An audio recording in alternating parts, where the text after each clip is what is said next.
नमस्कार।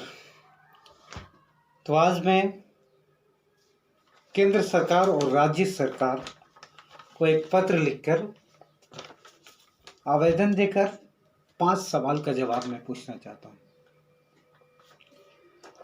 आप भी जानिए ये 5 सवाल क्या क्या है, क्योंकि ये हमारे मूलभूत सुविधा से संबंधित है।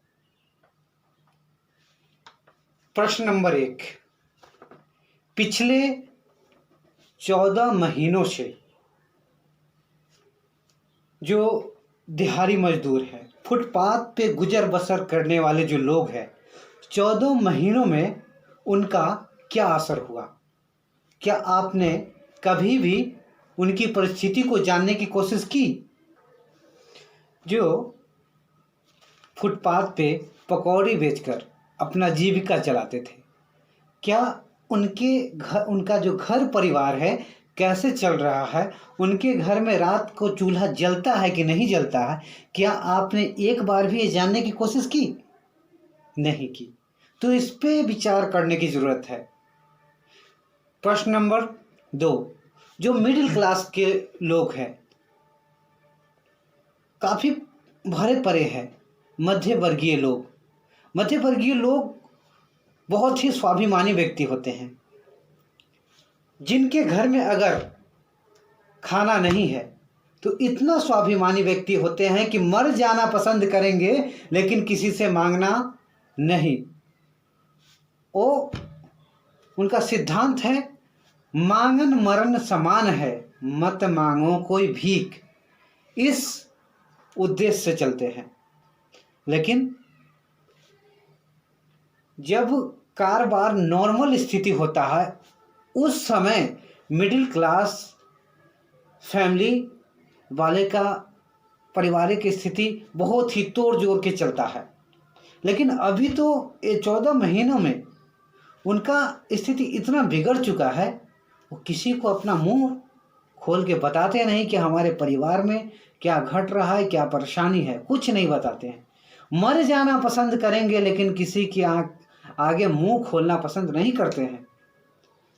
देखा गया है कि पिछले 14 महीनों में अगर आत्महत्या दर की आंकड़ा को देखा गया है तो अधिक से अधिक जो है मिडिल क्लास वाले फैमिली से है। तो सरकार ने क्या कभी इस पे विचार किया कि मिडिल क्लास वाले लोग का घर कैसे चल रहा है? जो लोअर क्लास है, चलो आप मान के चलते हैं, उसको राशन देते हो, कुछ देते भी हो तो चलो ठीक है, लेकिन क्या मिडिल क्लास वाले लोग से किसी ने जाके पूछा कि उसके परिवार में क्या चल रहा है, उसका परिवार कैसे चल रहा है? देखा जाए सिर्फ पेट पालने की बात अगर रहती है तो चलो इधर उधर से व्यवस्था करके कुछ दिन चला जाए, लेकिन यहाँ पे पेट पालने के साथ साथ आ जाती है शारीरिक बीमारी और ऊपर से कोविड-19, उसका भी खतरा मंडरा रहा है।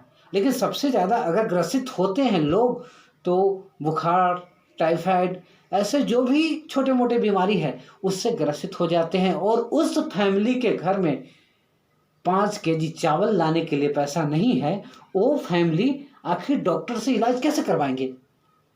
सोचने वाली बात है। अगर सरकार इस पर विचार नहीं करेगी तो परेशानी इतना बढ़ जाएगा कि आगे इस वैश्विक महामारी में जितने लोग कोविड-19 से मारे गए हैं उससे कहीं ज़्यादा जो आंकड़ा जो है आपका सीजनी बीमारी है और बहुत सारे ऐसा बीमारी है जिससे लोग काफ़ी परेशान हैं। अब ऐसे लोग का यहाँ पे इतना परेशानी छा गया है कि वे क्या करेंगे?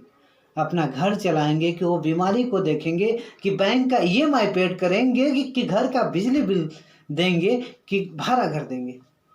आखिर कैसे चलेगा इन लोगों का गुजर बसर?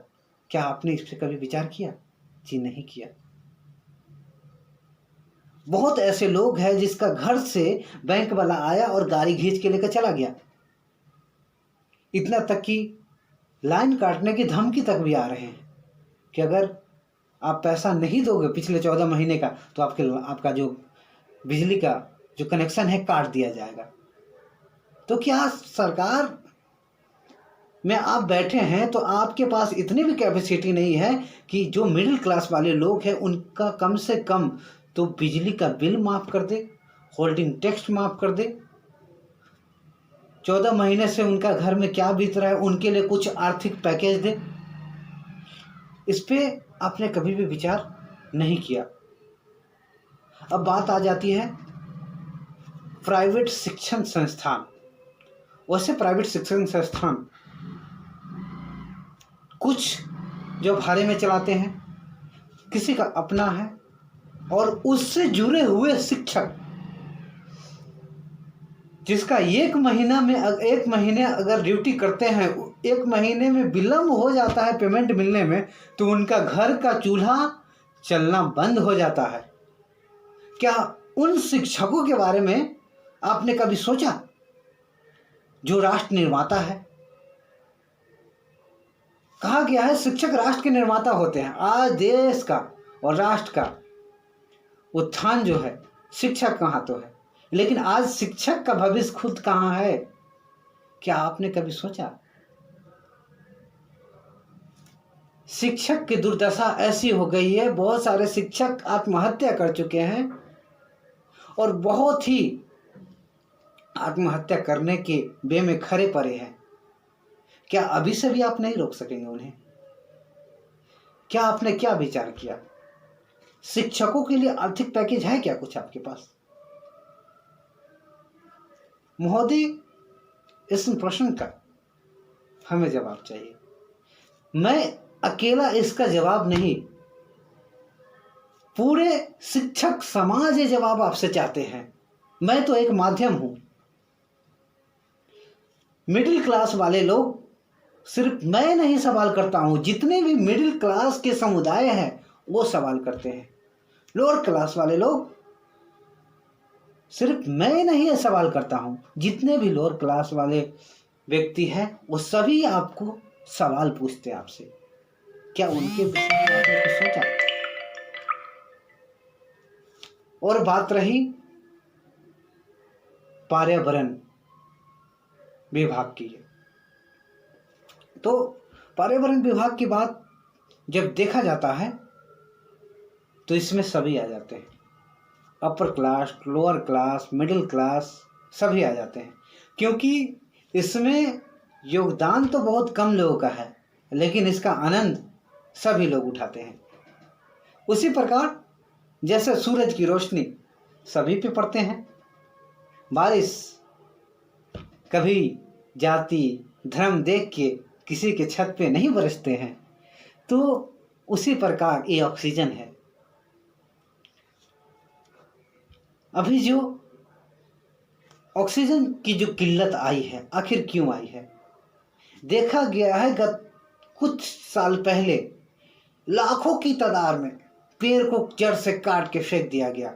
वहाँ डेवलपमेंट के नाम पे बड़ा बड़ा इमारत को खड़ा कर दिया गया, लेकिन क्या आपके सरकार में वो क्षमता नहीं है कि एक पेड़ को वहाँ से उखाड़ के दूसरे जगह शिफ्ट किया जाए जो विदेशों में होता है? क्या यहाँ ऐसा नहीं हो सकता है? कहा जाता है हमारा देश बहुत आगे बढ़ चुका है, तो जिससे हमारा अस्तित्व जुड़ा हुआ है।